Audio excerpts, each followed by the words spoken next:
Tá começando mais um Esporte Hoje e na segunda-feira a gente fala do Campeonato Capixaba, Campeonato Carioca e o retorno de Alisson Mamute ao vôlei de praia do Brasil. Fica com a gente porque tudo isso e muito mais rola aqui agora no nosso canal.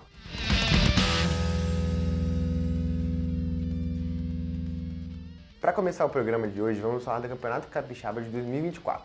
A rodada começou na última quarta-feira com a vitória do Porto sobre o Serra por 2-1 no Kleber Andrade. Nessa segunda, Estrela e Rio Branco de Venda Nova fecham a oitava rodada. Quem fala sobre os resultados é Humberto Gomes. Fala Guilherme, tudo bem? Chegando aqui com os destaques da oitava rodada. A oitava rodada que termina daqui a pouquinho com a partida dos desesperados.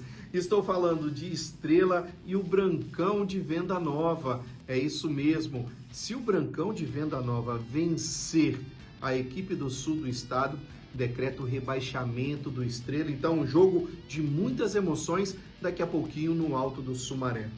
Duas partidas que eu gostaria de destacar nessa rodada. A primeira, entre o Rio Branco, do técnico Rodrigo César, contra o Nova Venécia de Vevé. O Brancão passou como quis pelo Leão, viu?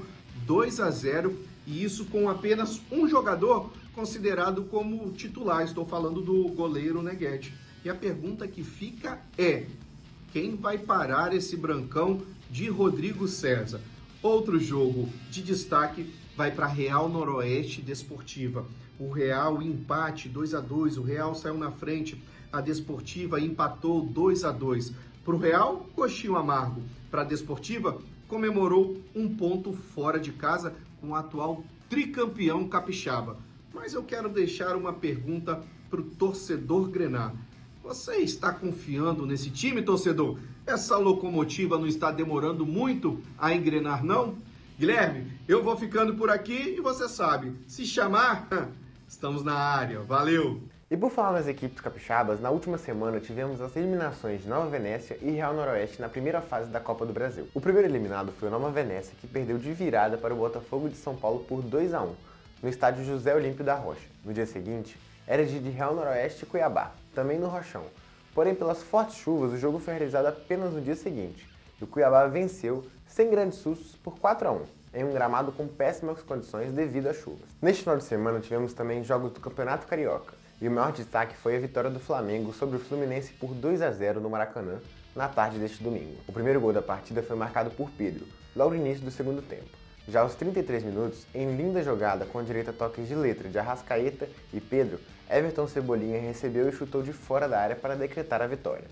Com o resultado, o Flamengo chega a 24 pontos na tabela, enquanto o Flu continua com 21. Agora a equipe de Fernando Diniz volta as atenções ao segundo jogo da final da Recopa Sul-Americana, contra a LDU, na quinta-feira às 9h30 da noite, no Maracanã.